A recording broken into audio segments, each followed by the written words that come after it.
So hello friends, आज हम बात करेंगे स्केलेटल सिस्टम के बारे में, जो कि बेसिक नॉलेज आपको होना चाहिए, चाहे आप आर्ट्स के हों, फिर साइंस के हों या फिर कॉमर्स के हों, बट डजंट मैटर।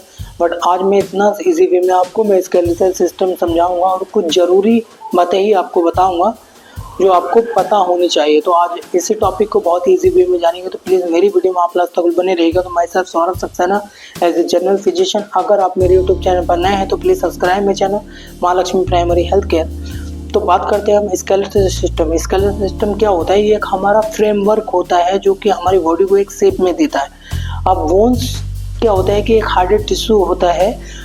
अब हार्डेड टिश्यू क्यों होता है? बोन्स के अंदर सबसे पहले हम जानेंगे बोन्स के अंदर होता क्या है। तो बोन्स के अंदर 20% वाटर होता है और 3 to 40% यानी कि ऑर्गेनिक मटेरियल होता है और 40 से 50% इनऑर्गेनिक मटेरियल्स होता है जो कि हमारी हड्डियों के अंदर होता है।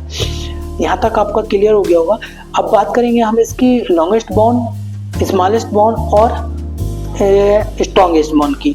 तो सबसे पहले हम लॉन्गेस्ट बोन की बात करेंगे। तो लॉन्गेस्ट बोन हमारी कौन सी होती है? यानी कि थाई बोन होती है, is known as femur bone, जो कि हमारी बॉडी का 1/4 पार्ट्स फीमर के अंदर ही रहता है, इसलिए इसको क्या बोला जाता है? लॉन्गेस्ट बोन काफ़ी ज़्यादा बोला गया है।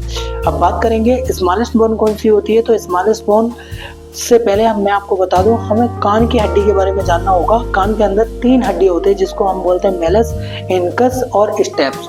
स्टेप्स क्या होता है कि steps in the middle of year, जिसको हम स्ट्रियप बोन भी बोलते हैं, जो कि हमारे कान के मिडल्स के अंदर स्थित रहती है। तो स्टेप्स बोन यानी कि बहुत ही ज़्यादा छोटी वाली बोन।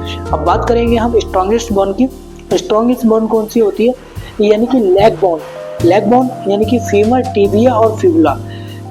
फिबुला कौन सी बोन्स होती है? यानी कि लाइक दैट, यानी कि आप ये कह सकते हैं कि जो हमारी फीमर से नीचे यानी कि थाई है, थाई से जो एंकल वाली बोन यानी कि जोड़ने वाली, उसका जो फ्रंट पार्ट होता है वो इज नॉन एज यानी कि फिबुला, इसलिए इसको स्ट्रॉन्गेस्ट बोन या फिर एक तरीके से दूसरे रूप में इसको सिन बोन भी बोलते हैं, जो कि एक 1600 kg वेट भी यानी कि लिफ्ट कर सकती है। यानी कि इसके अंदर इतना ज़्यादा कैपेसिटी होती है कि 1600 kg वेट भी ये उठा सकती है। अब बात करेंगे हम इसके कुछ बोन्स कंटेंट्स की। तो इसके अंदर यानी कि कैल्शियम और कोलेजन होता है। अब इसके 3 पार्ट्स की हम बात करेंगे। सबसे पहले बात करेंगे आउटर पार्ट्स, जो कि काफ़ी ज़्यादा हार्ड होता है। अब दूसरा है मिडल पार्ट्स और उससे पहले हम जानेंगे इनर पार्ट्स।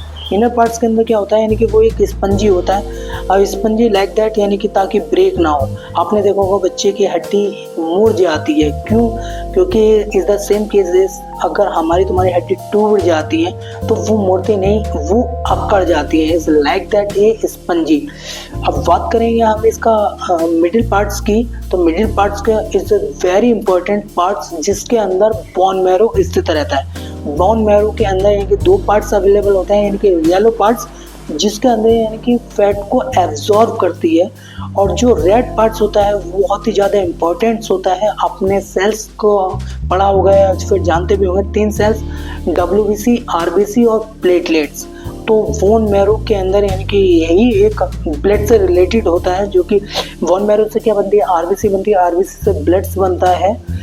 तो यहाँ तक आपका क्लियर हो गया होगा। अब हम बात करेंगे कि रेसिड्यू ऑफ कैल्शियम, यानी कि हड्डियों की जो ग्रोथ होती है वो कैल्शियम से ही होती है।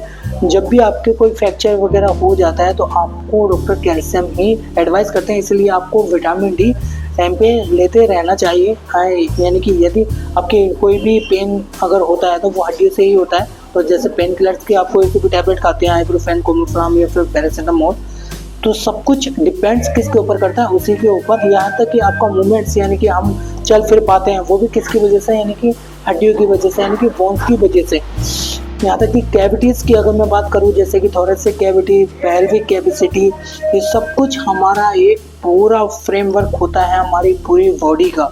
और हाँ, मोस्ट एंड इम्पॉर्टेंट यानी कि टॉपिक्स का एक ये वाला पार्ट्स भी, यानी कि कैलस के बारे में आपको नहीं पता हो। कैलस भी मैं आपको बता देता हूँ। जब भी हमारा हाथ या फिर कहीं से भी कोई फ्रैक्चर हो जाता है तो डॉक्टर प्लास्टर लगा के उस हड्डी को जोड़ता है, लेकिन जो हड्डी के ऊपर जो टिश्यू जनरेट होता है उसको ही हम कैलस बोलते हैं।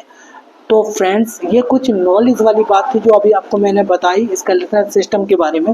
तो I hope you have understood my video that the skeletal system. And friends, मिलते हैं नेक्स्ट टॉपिक पे नेक्स्ट डिजीज के साथ। And then take care, bye bye friends.